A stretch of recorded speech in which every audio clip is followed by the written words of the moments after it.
ચાલો, એટલે તે આ પ્રમાણે વસ્તુ પહેલી અનુભવાય છે તે જ વખતે અન્ય સર્વથી વ્યાવૃત એટલે ભિન્ન તરીકે જ અનુભવાય છે. સમજો, તમે કોઈ પણ વસ્તુનો પહેલી વખત જ્યારે અનુભવ કરો ત્યારે એ વસ્તુ બીજા જેવી છે એ તો અનુભવ કરતા જ નથી, એ વ્યાવૃત જુદી જ હોય છે. દાખલા તરીકે તમે તમારી જિંદગીમાં ગાય જોઈ, પહેલી વખત જ ગાય જોઈ, પહેલાં ગાય જોયેલી નહીં, તો તમારો ગાયનો પર્સનલ પહેલો અનુભવ છે, તો એ તમને બીજા જેવી કંઈ થોડી દેખાય, કારણ કે પહેલી વખત મળી તો એ જુદી જ છે ને બીજાથી.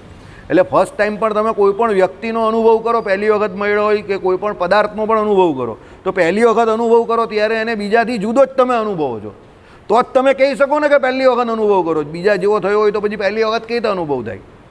સમજ પડે જ કે નહીં પડતી? ચાલો હું તમને સમજાવું, એકદમ ફર્સ્ટ ક્લાસ વાત સમજાવું. કોઈ વ્યક્તિ એવો છે જે ગામથી અહીંયા આવ્યો, બરાબર? હવે તમે એને અહીંયા સુરતની કોઈ એકદમ નવી વસ્તુ જમાડી કે જે ગામમાં મળતી જ નથી, જોવામાં જ નથી આવતી, એવી કઈ વસ્તુ છે બોલો અત્યારની? ઘારી. ઘારી, સુરતની ઘારી. હવે ગામમાં તો ઘારી તો બનતી નહીં હોય. હવે પેલો આવે ને પહેલી વખત જ જોઈ તો એને એનો અનુભવ છે જ નહીં, એને ઓળખતો જ નથી કે ઘારી છે, તો એને એના જીવનમાં બીજી જે કોઈ વસ્તુ ખાધી હશે એનાથી એ નવી વસ્તુ તરીકે જ એને અનુભવ થશે. પછી એ પૂછશે પેલાને, ભાઈ આ શું છે? બોલો કે આ નહીં ખબર, આ તો યાર સુરતના દરેક માણસને ખબર. તો શું છે? ભાઈ હું સુરતનો નથી, તો કે આ ઘારી છે. ઓકે, આ ઘારી છે. પછી ખાશે, પછી કે આ તો મીઠાઈ લાગે છે. પેલો કોઈ મીઠાઈ જ છે ભાઈ, આ તો માવાની છે, તો કે પેલો માવો જ છે, પણ કે તો બીજી બધી વસ્તુ પણ આવે. ઓકે, એટલે આને ઘારી કહી. કહેવાનો મતલબ એવો છે કે જ્યારે પણ આપણે કોઈ પણ નવી વસ્તુનો પહેલી વખત અનુભવ થાય છે તો એ નવી વસ્તુ તરીકે જ અનુભવ થાય છે, અને એ જ એનું વિશેષણ છે, એ નિર્વિશેષ નથી. કે ભાઈ ઘારી તો ઘારી. પછી તમે રાજકોટથી મારા માટે વણેલા ગાંઠિયા લઈ આવ્યા, તમારામાંથી કોઈ રાજકોટ ગયું વિજયભાઈ કે આમાં આ મનીષભાઈ કે એવા કોઈ, તો તમે મારા માટે અહીંયા વણેલા ગાંઠિયા લઈ આવ્યા કોઈ મંદિરથી, વાસુદેવભાઈ આ વણેલા ગાંઠિયા છે પણ રાજકોટના છે, બેસ્ટ, તમે જરા ચાખી જો. એટલે હું ચાખું, મેં કહું મસ્ત છે, બરાબર? એટલે હું તમને પૂછું તો કે રાજકોટના ગાંઠિયા છે. ઓકે, તો એ ગાંઠિયા મેં વણેલા ગાંઠિયા પહેલી વખત જીવનમાં ખાધા હોય તો હું તરત કહું હા ભાઈ સરસ લાગે છે, અને શું કહેવાય? એટલે તમે કહો આ વણેલા ગાંઠિયા છે.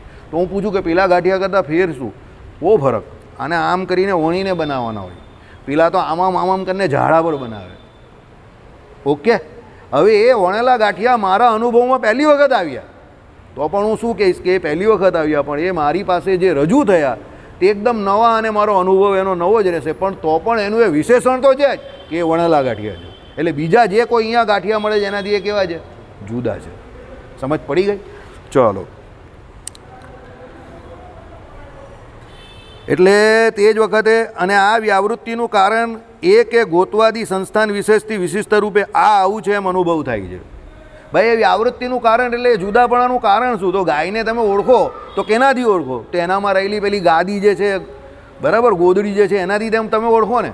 જેમ તમે એ ગાંઠિયાને ઓળખા તો કેનાથી ઓળખા? તો ભાઈ વણેલા છે ને રાજકોટના છે ને લાવનાર તમે જો, અને તમે કહ્યું કે આ પેલા સાદા ગાંઠિયા જેવા નથી, વણેલા છે, તો એ પ્રમાણે જ મેં એને ઓળખા ને.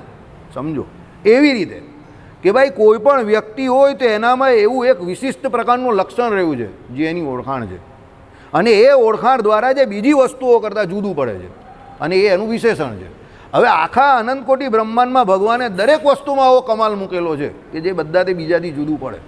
કોઈ વસ્તુ એકબીજા જેવી નથી, બધામાં ફરક છે.